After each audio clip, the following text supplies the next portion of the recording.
How much do field operators make? This is a question that we get a lot, so we're doing a video about it. And I'm going to talk about the actual wage and answer some specific questions that we get about this topic. I think you're going to love it. Real quick, I want you to know that we have a team that does full-scale research into these topics. So if you're ever like, where does Jason get the information? I want you to know that they are very, very well researched. In fact, we create these long outlines and pick the most beneficial information. Then it's up to me to talk about them on the video. So this is us attempting to get you information quickly so that you can go do what you want to do at work and with your family. If you're interested in that, stay with us on this video.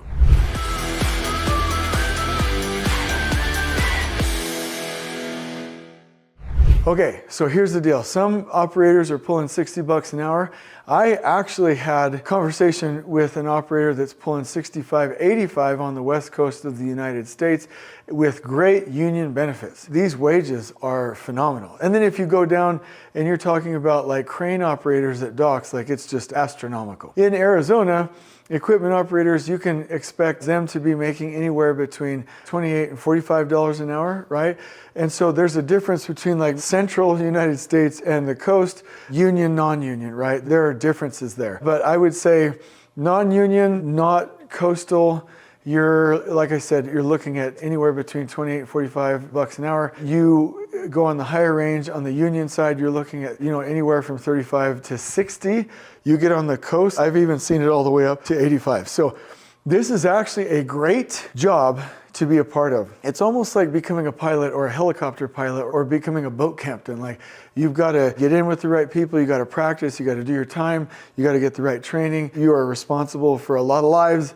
It's very technical, and don't think for a minute that it's easy. Like, all of us have been out there, working a track hoe or on a backhoe, or we're running the Gannon or doing different things like that. We're like, yeah, I'm pretty good. But when you're really talking about like excellent equipment operation around underground piping, I remember one excavator that had his own backhoe. He would like carve dirt like into sculptures, or you're running a blade, or you're like doing some pretty complex work on like a massive excavation site. Like, it can get pretty complicated. So don't think it's easy. Like, these people earn their money, and there's a lot of stress. If you've ever thought like, oh, they're just looking back and doing controls, it's got a lot of tear on your body, takes a lot of intelligence, a lot of precision, a lot of practice, and so those wages are earned. So let's go ahead and talk about some of the questions. Question number one, do equipment operators get paid overtime? Absolutely yes. And it's different wherever we go, but typically once you get over 40 hours, you get time and a half. Then when you get up to another range, you get double time.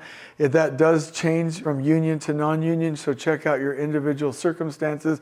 But I've actually never seen an equipment operator ever be on salary or be a part of a bonus program unless it's an employee-owned business or they're using the entrepreneurial operating system, but I have seen a lot of overtime. Is union the only way to make top dollars as an operator? It certainly helps. Union is the only way to make top dollars as an operator in union regions. But if you're really good and you've got a good relationship with that company, you can do it. And if you're not getting it done in a company, I have seen people quite often as contractors purchase their own equipment and make top dollar. There is a bit of a sacrifice because you're mobile. It's hard to run a business. You got to maintain the equipment. There's a lot of risk. It's hard to get into. But actually, one of the main things that I've been surprised about is every time, you're gonna like this, every time I go out to the lake and you see these big boats, $350,000 boat, right, or a $500,000 boat, and these big diesel trucks hauling them. There's always three type of companies that are on the side of those trucks. One, they're a specialty trade partner in construction.